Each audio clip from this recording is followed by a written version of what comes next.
Prenez-en soin. Elle n'a que 3 jours.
Hélène,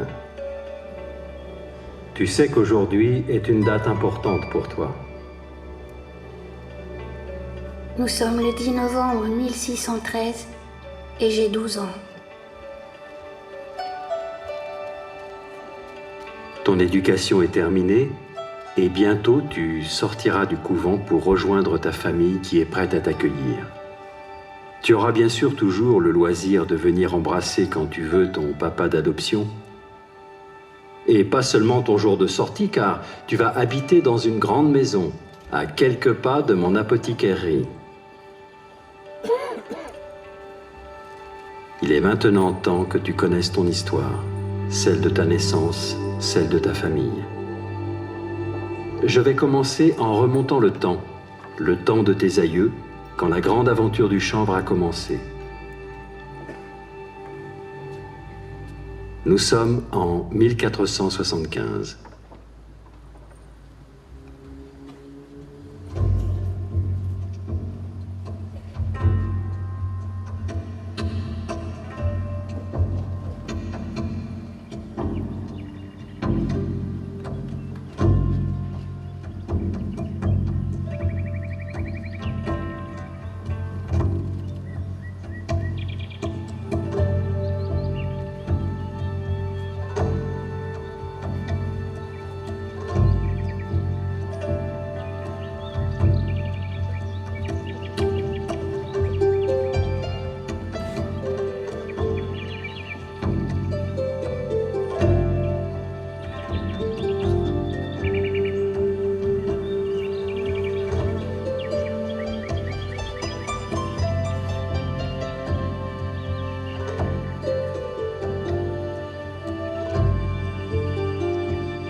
Je vais vous raconter comment le chanvre devient toile à canevas. Au début de mai, les sillons seront creusés, posés, et la graine jetée à la volée.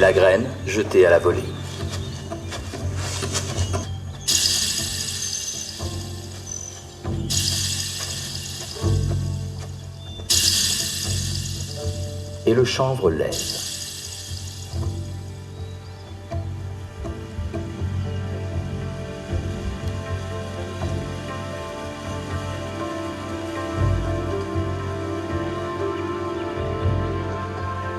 Au mois d'août, arraché, coupé, le chanvre sera lié par poignées.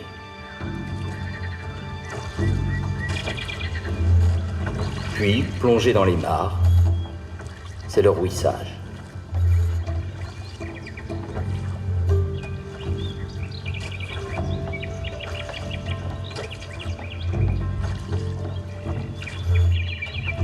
La gomme enlevée, on le mettra à sécher sur de grandes claies où couvre le feu.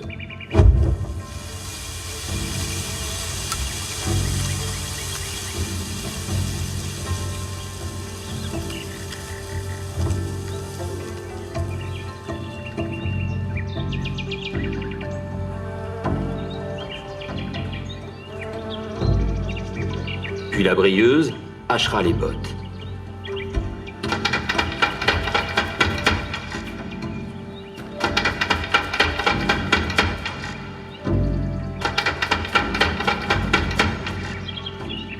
La filasse de chanvre sortira des mâchoires d'acier, prête à être cardée.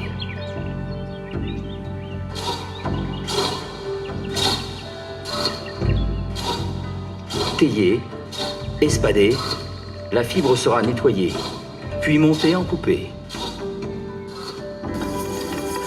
Le jeu du rouet fera le fil de chanvre.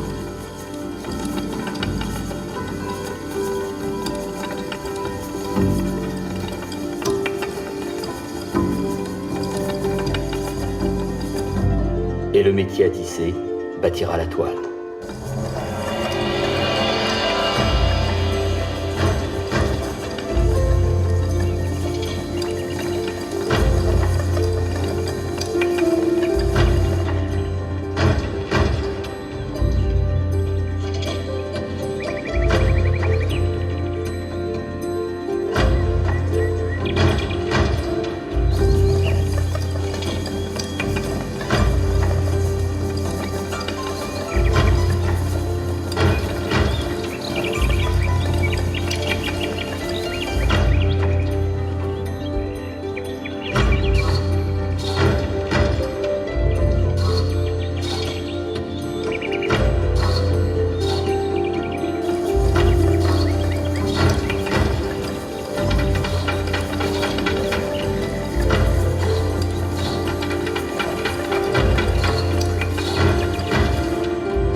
deviendront les voiles qui feront voguer nos navires malouins au-delà des mers. Jean, ton père, est généreux de nous donner la moitié de ses terres et courtilles en cadeau de mariage. Nous produirons la toile qui affrontera les dangers de la mer, alors que nous serons tous deux ici en sécurité sur nos terres.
Mais Jean de Gênes avait une nouvelle bien fâcheuse à apprendre à Gilethéon, sa bien-aimée. Comme tous les cadets de famille, il doit partir à Sanlúcar de Barrameda. Là, en cette terre, les galions espagnols prennent la mer pour les Indes orientales. Ils sont chargés des marchandises emballées dans nos toiles à canevas.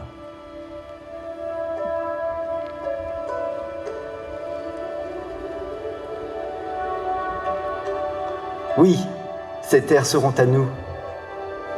Mais à mon retour, quand j'aurai fait mes preuves, dans 2 bonnes années au moins.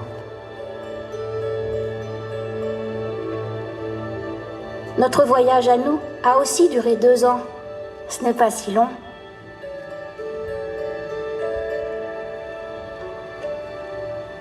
Une mission très périlleuse l'attendait en tant que représentant de la toute nouvelle et toute puissante confrérie des marchands d'outre-mer. Elle détient le pouvoir sur le commerce de la toile de chanvre, mais aussi sur d'autres denrées qui transitent entre l'Espagne, les Indes orientales et les Flandres.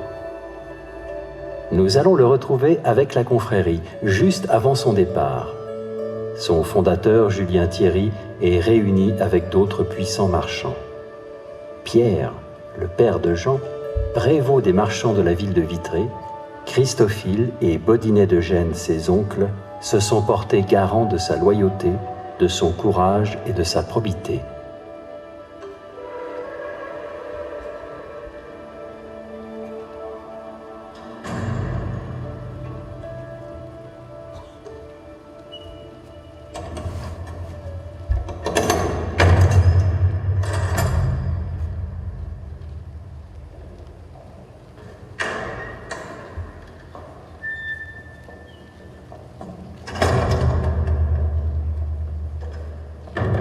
Jean de Gênes va partir pour défendre les intérêts de sa famille, mais aussi les intérêts de 4 autres familles vitréennes dont la fortune dépend maintenant en partie de sa réussite.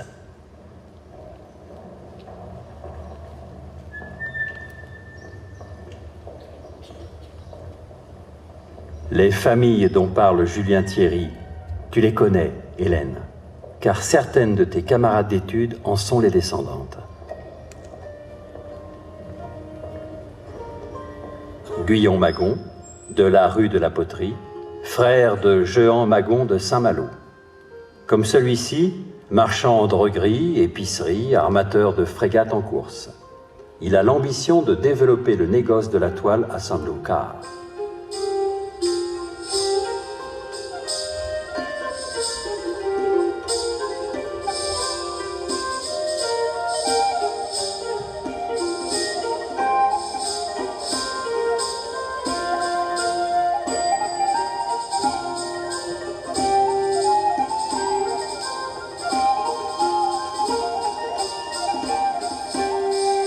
Michel Léon, de la rue Notre-Dame. Il possède une des plus importantes maisons en commission installée à Cadix. Son fils aîné a épousé la fille du Geridor de la ville del Puerto de Santa Maria.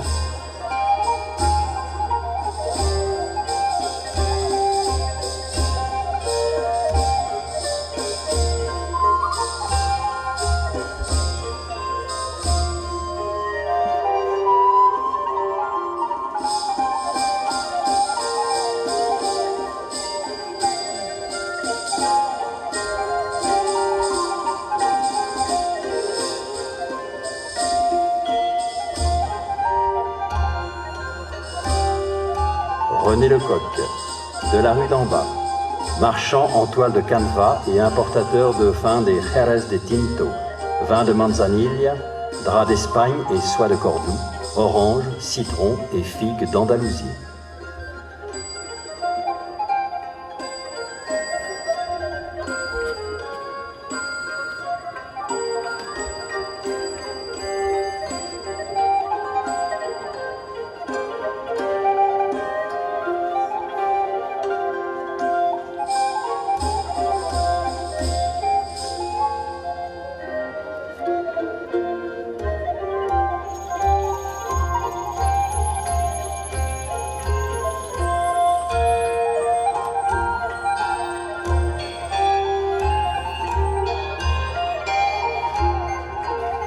André Cholet, de la rue de la Baudrerie.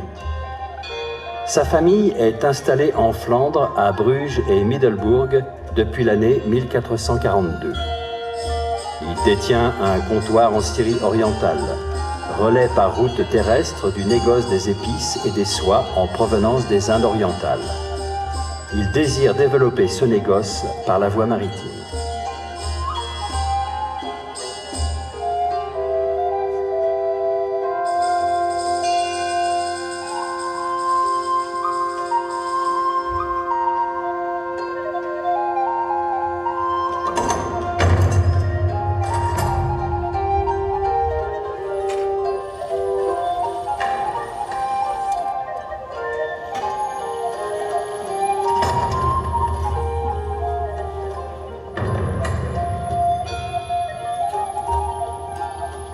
Mon fils, Jacques Lecoq, le fils de René Lecoq, et Noël Cholet, le frère aîné de ta promise Gilette Cholet, ont fait le voyage.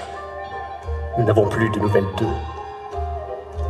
Il a été décidé que tu porterais ces lettres pour notre compte à tous à Jean Lescobert, notre intermédiaire et correspondant à Sanlúcar de Barrameda, en Espagne. Mais père, nous n'avons plus de nouvelles de Jean Lescobert depuis le 2e lundi de janvier 1475, 4 jours après l'arrivée de Jacques Lecoq en Espagne. Tu embarqueras dans 4 jours à Saint-Malo sur le navire Le Griffon. Tu auras la charge d'amener à bon port, pour le compte de ton futur beau-père André Cholet, 600 livres de toile fine de Gand, 320 réaux de batiste blanche de Cambrai et 6 ballots de dentelle de Calais. Tu auras en outre pour 2000 écus de toile de canevas négociée pour le compte de notre famille et plusieurs lettres de change à remettre au Geridor del Puerto de Santa Maria. Ton oncle Christophile te remet également ces plis scellés que tu dois absolument remettre en main propre à Jean Lescobert, que tu as charge de retrouver. Va, et que Dieu te garde, mon fils. Soyez certain, père, que je mènerai cette mission avec courage, quels qu'en soient les périls. Que Dieu te garde, Jean de Gênes, et que la Sainte Vierge Marie, notre patronne, t'accompagne et t'assiste dans cette périlleuse mission.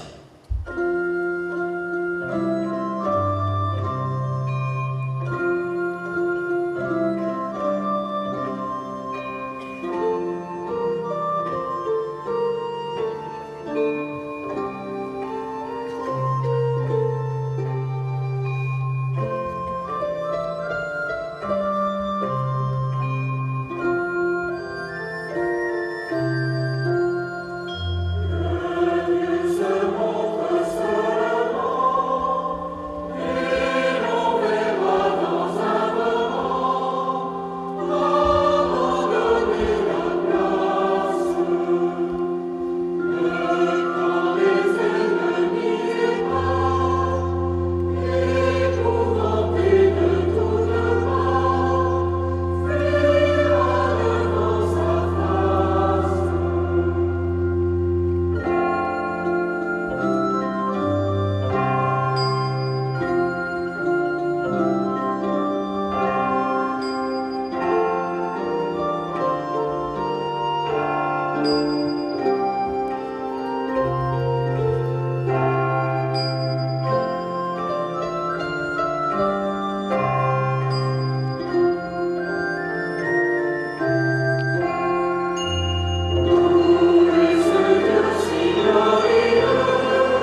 L'arrière-grand-père de Gilette avait rapporté des Indes une pierre de Bézoar que sa grand-mère fit monter en 2 pendentifs, un pour elle, un pour son mari.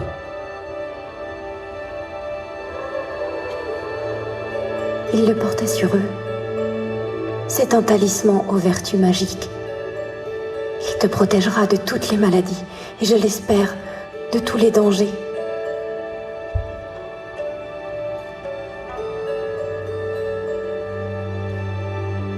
Oui, Hélène, tu as le même pendentif. Il a traversé les années et je vais te dire comment. Mais pour l'heure, Jean est sur le Griffon avec le capitaine du navire en vue des côtes andalouses.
Le Griffon était plein à craquer de marchandises vendues pour le compte des marchands vitréens.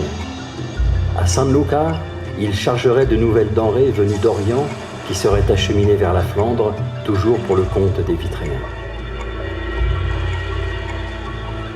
Quand le Griffon fut à l'ancre, une petite barque aborda le navire et 2 hommes prirent pied à bord. C'étaient Jean Lescobert et son second, Gilles Chalais. Le commis Lescobert demanda à Jean de rester.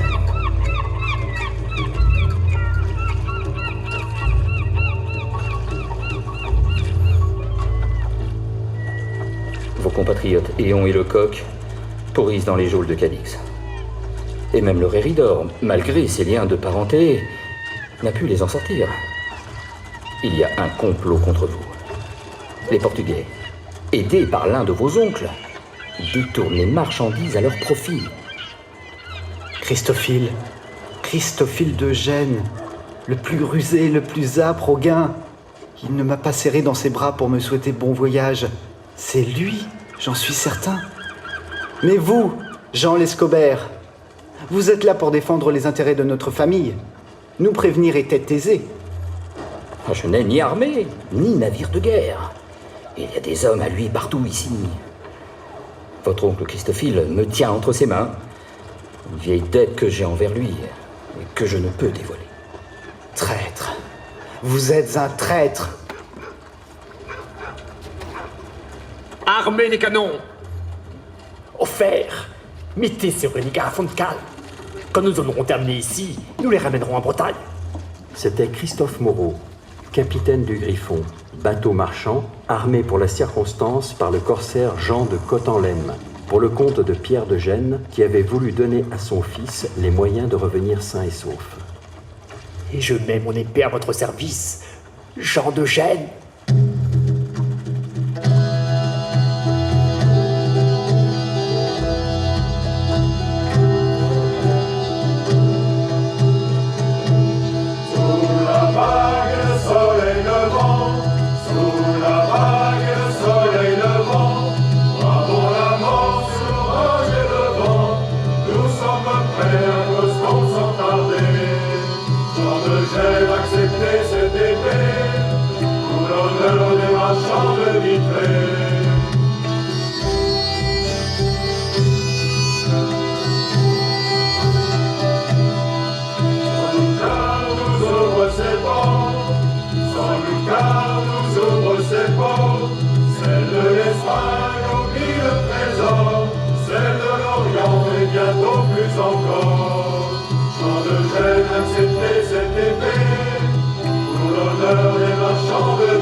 Et les corsaires vont tuer tout le monde? Non, Hélène. Les corsaires ne sont pas des pirates. Ils se louent aux rois ou aux particuliers pour défendre leurs intérêts sur mer ou dans les ports. Par les armes, certes, mais pas toujours. Le talisman de Jean lui a porté bonheur. Peut-être. Jean est revenu couvert de gloire et a épousé Gilette. Le malheur est tombé sur ta famille 100 ans plus tard.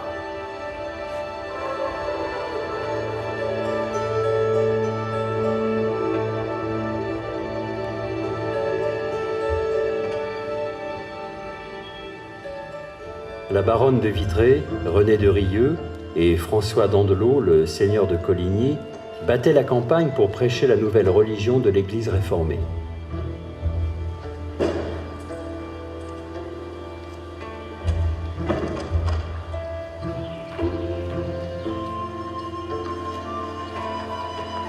Dans toute la Bretagne, de nombreux adeptes se convertissaient au protestantisme, suivant l'exemple de Vitré, la ville pionnière.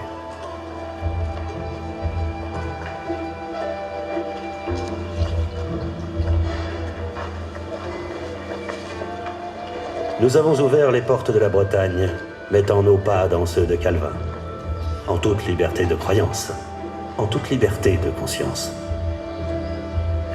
En toute liberté de cœur et d'esprit, les familles vitréennes suivaient le mouvement imprimé par Dandelot.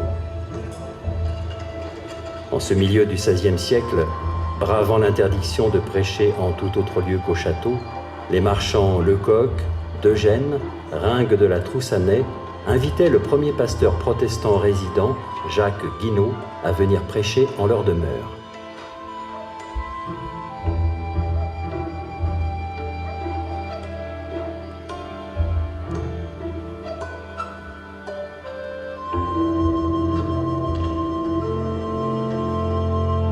Je dois aujourd'hui, dans mon prêche, réaffirmer les 3 préceptes fondamentaux de notre Église réformée.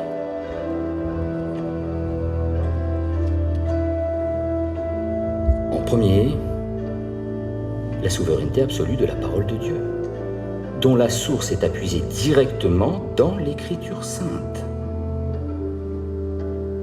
En second, le sacerdoce universel des croyants, car nous avons tous une place égale dans l'Église.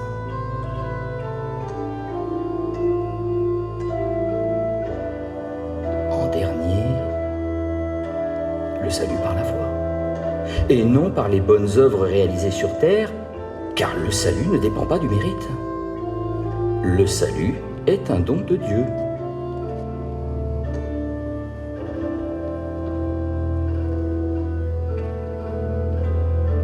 Je terminerai en disant que l'on accède au bien et à la sagesse par la connaissance de Dieu, et que la connaissance de Dieu porte à la connaissance de soi. Bien se connaître permet d'accepter l'autre dans toute sa différence et de vivre en paix avec lui. Là est la responsabilité individuelle de chacun d'entre nous, de chacun d'entre vous.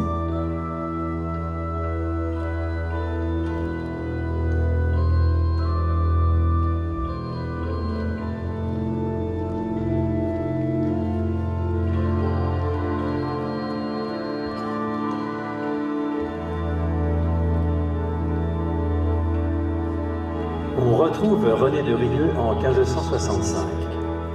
La baronne de Vitré est maintenant appelée Guyonne la Folle, car on la trouve trop désordonnée et excessive. Mais tes aïeux, Jacques et Françoise de Gênes, l'ont choisie pour être la marraine de leur fils Pierre, qui est déjà un petit garçon. Parce que chaque personne a le droit de choisir sa religion en son âme et conscience, ses parents ont attendu que Pierre soit en âge de se prononcer. Oui, Hélène, comme tu le feras toi-même, si tu le désires. René de Rieux défendait ce droit avec ferveur.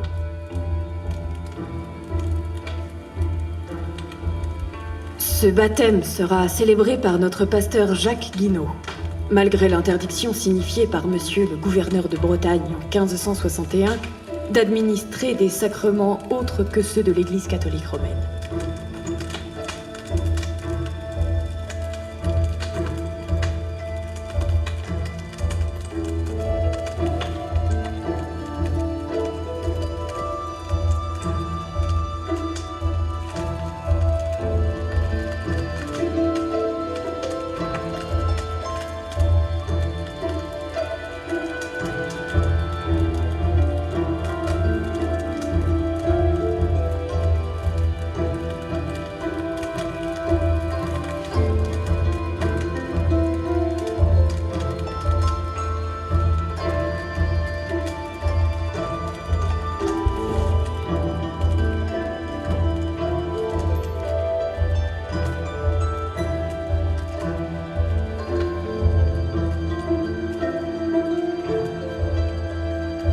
Mais la tension monte peu à peu. La guerre entre la Sainte Ligue catholique et les protestants reprend. Et bientôt Vitré est la seule ville bretonne avec Brest et Rennes à rester fidèle au roi Henri IV. Politique et religion se mêlent. Désirant une Bretagne à nouveau indépendante du royaume de France, le duc de Mercœur, gouverneur de Bretagne et chef de la Ligue bretonne, entreprend de reprendre une à une les villes huguenotes. Alors c'est la guerre ? 1589. Là se situe un épisode clé de ton histoire, Hélène. Le duc de Mercœur installe ses troupes devant Vitré.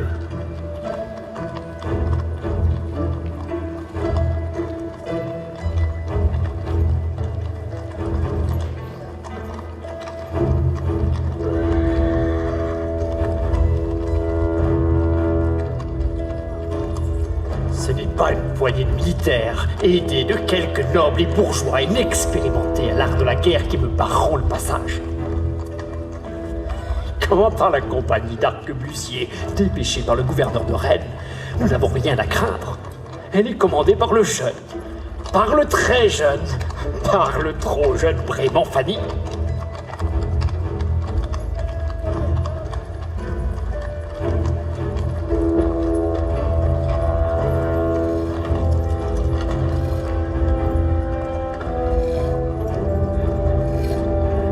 Pièces d'artillerie que je fais placer à la courtine sud et les bouches à feu devant la porte Carcel.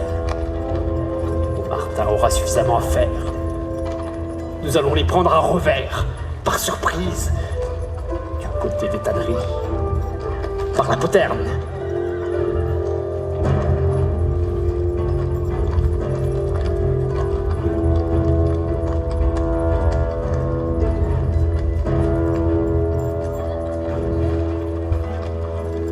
De l'autre côté, le gouverneur de Vitré, Jean Dumas de Montmartin, rend compte des défenses de la ville à la nouvelle baronne Anne d'Allègre. La poterne du château est un point faible. L'avez-vous assuré? Je vais y placer votre époux, Guillaume d'Hautmer, avec une petite poignée d'hommes. Mais nous avons peu à craindre de ce côté-là. Pierre de Gênes commandera la défense de la barbacane de la porte d'en bas.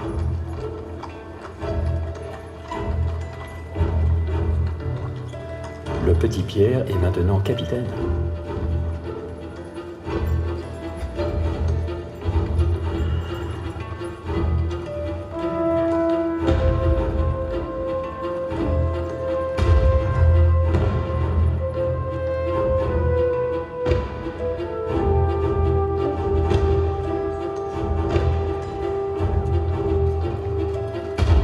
Mercœur a fait donner du canon. Il a fait une brèche, Pierre. Nous prenons les armes avec vous. Il ne sera pas dit que les femmes de Vitré n'auront pas su défendre leur ville. Marie, ma sœur, vous n'y pensez pas. Votre place est près de votre fils, Sébastien. Mais Marie de Gênes voulait que son fils n'ait pas à rougir de sa mère. Elle avait entraîné à sa suite plusieurs autres femmes de marchands vitréens. La folie est devant nous. Force que nous la suivions. Pour défendre notre ville, force que nous nous battions. Pour sauver nos enfants liés en leur berceau, nous ferons rendre gorge à ces vils bourreaux. Et comme une tempête, le cœur plein de rage, en appelant de nos vœux le courage, nous courons au massacre dans l'horreur du carnage.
Sébastien, mon enfant, le talisman de la pierre de Bézoard ne m'a pas porté chance.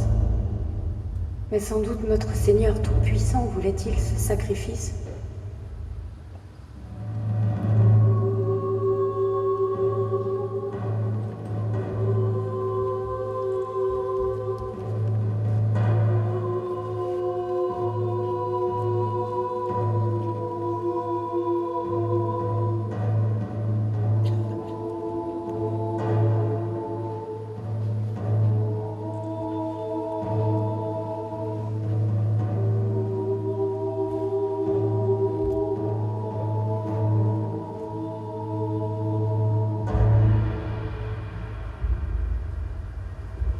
Et pour te rappeler que je serai toujours près de toi, va cueillir la fleur de Potentie quinte-feuille qui fleurit sur les talus des remparts.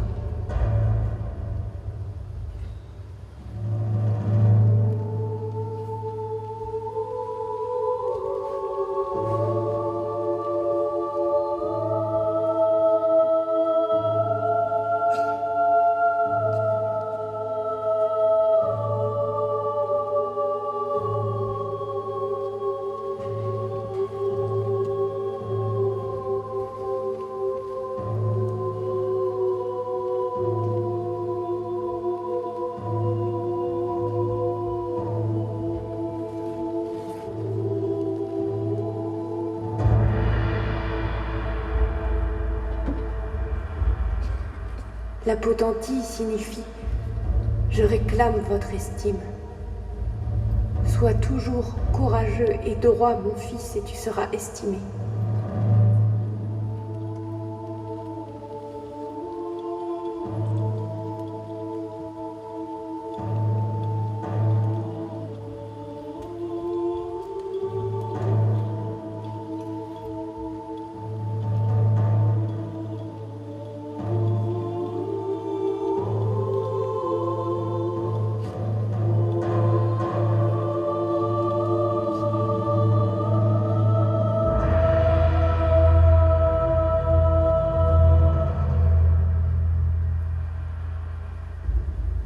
La quinte-feuille dit que rien ne peut compenser l'affection d'une mère.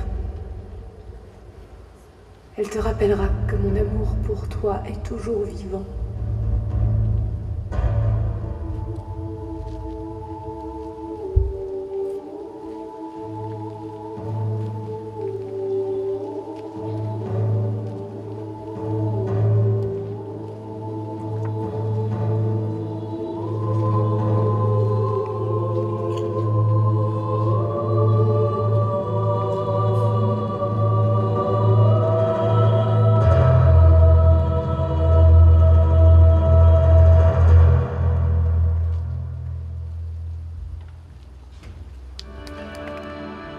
Marie était ta grand-mère et Sébastien ton père.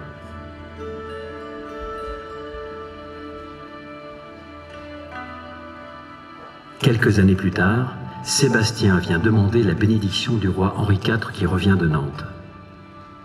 Il vient de signer l'édit de tolérance, message politique de tolérance, d'amour et de réconciliation entre les deux religions.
Moi, Sébastien de Gênes, huguenot de Vitré, je désire t'épouser, Anne Magon, catholique de Saint-Malo, que j'aime de toute mon âme. Et si je te le demande, que tu me suives au bout du monde. Sébastien, Anne, votre union est le symbole vivant et incarné de la réconciliation. Et je vous donne de tout cœur ma bénédiction.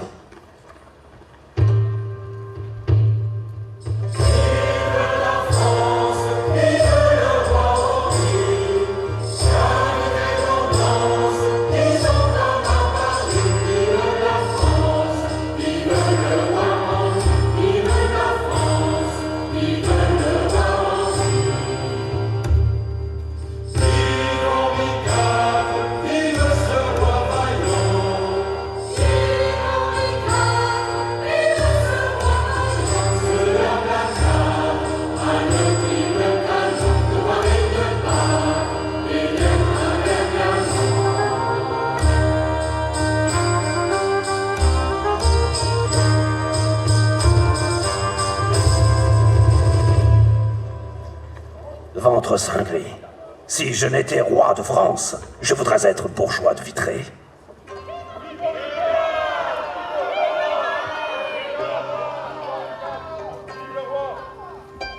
Et Henri IV a d'autres ambitions et un autre message à faire passer, commercial celui-là. Il veut développer la possession des colonies et s'affranchir de la tutelle portugaise et espagnole.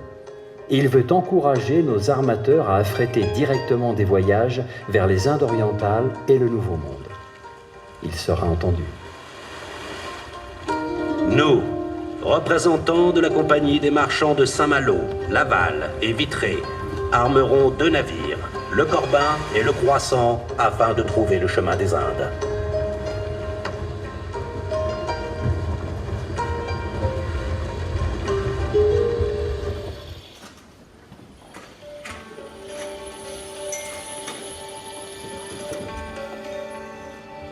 Je le connais, moi, le chemin des Indes.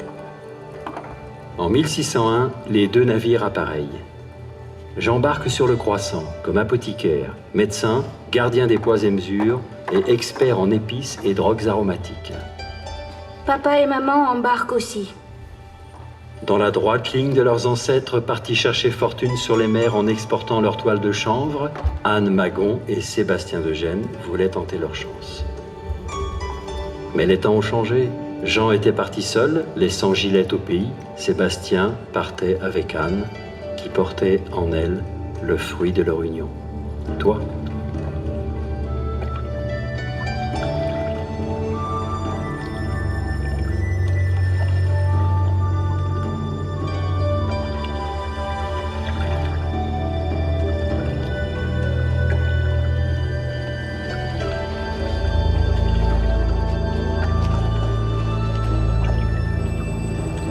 C'est le portulan, la carte marine que vous avez dressée de notre grand voyage.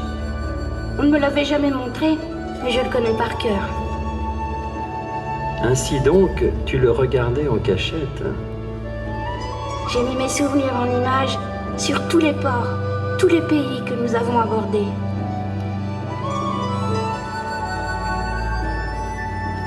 Raconte-moi ce voyage, Hélène, tel que tu l'as vu, avec tes yeux d'enfant.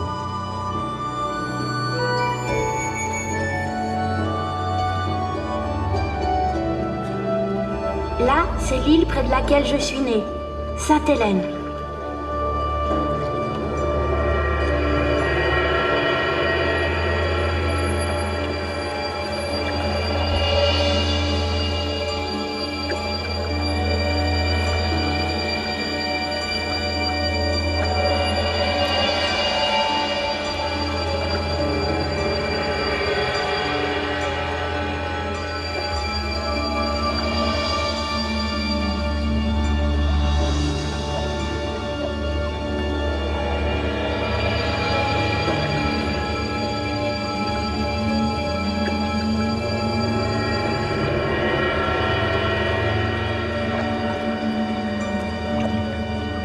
La première épidémie de scorbut avait atteint le bateau.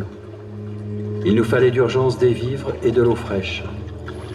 Nous avions déjà perdu de nombreux marins de nombreux passagers, quand l'île est apparue au loin.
Prenez-en soin.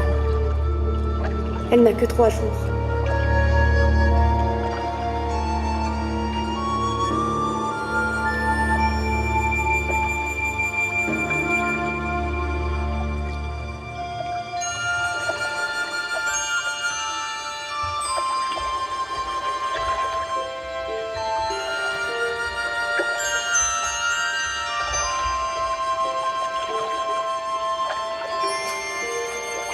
La pierre de Bézoar. C'est le talisman de Gilette, celui de Marie, celui de maman. Et maintenant, c'est le mien. J'étais trop petite, je ne me souviens pas.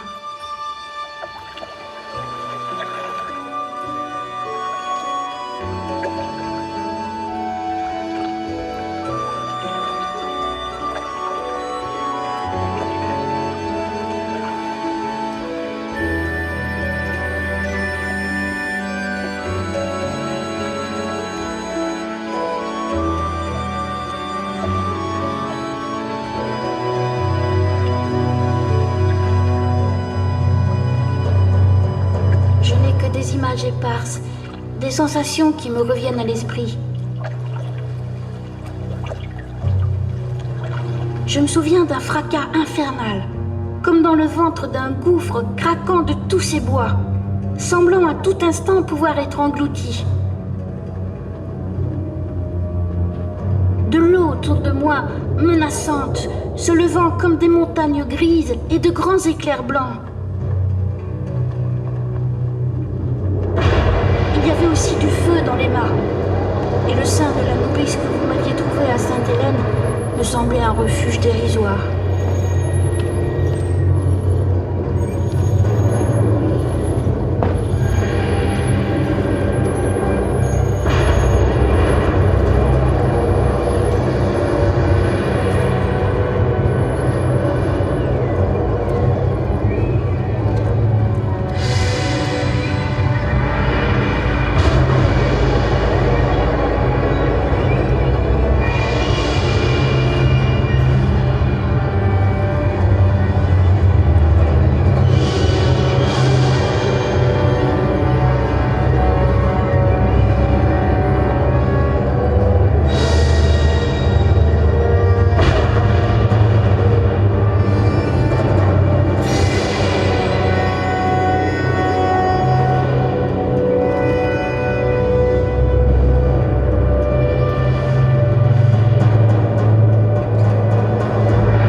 ce pays où les femmes sont voilées d'argent.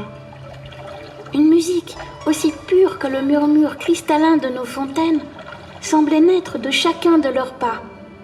Et elles étaient parées de fleurs dont le parfum vous rend heureux. Ces fleurs avaient des pétales qui volaient comme des petites ailes bruissantes.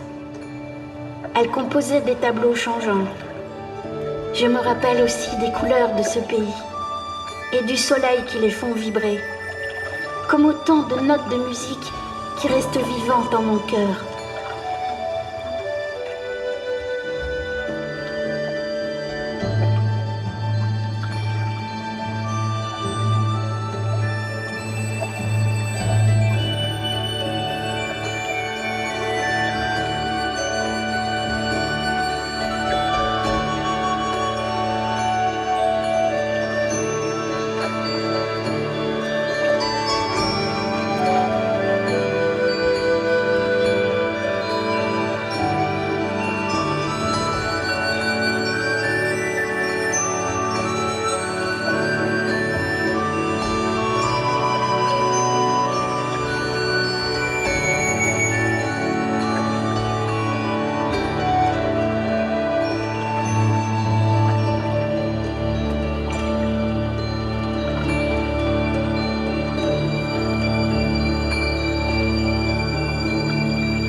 Tu es la plus jeune de Gênes à être partie sur les mers.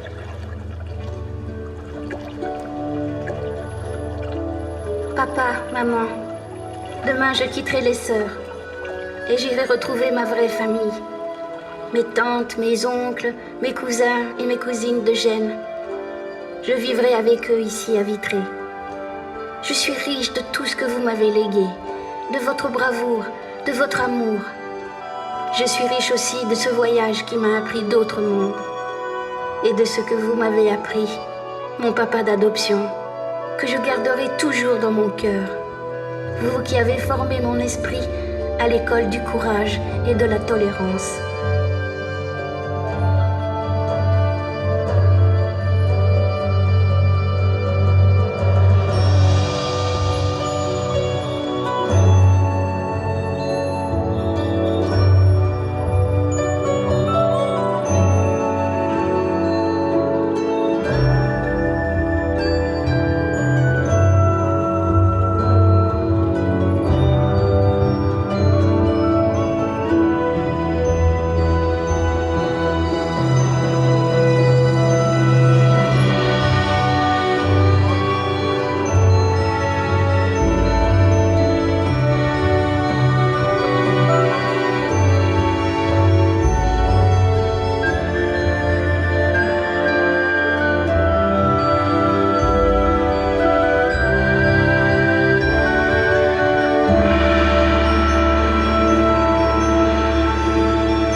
Il n'y a point de meilleure école pour former notre vie que de voir incessamment la diversité de plusieurs autres vies et d'apprendre la variété des mœurs et des coutumes étrangères, principalement celles qui sont le plus éloignées de cette partie du monde dans laquelle nous vivons.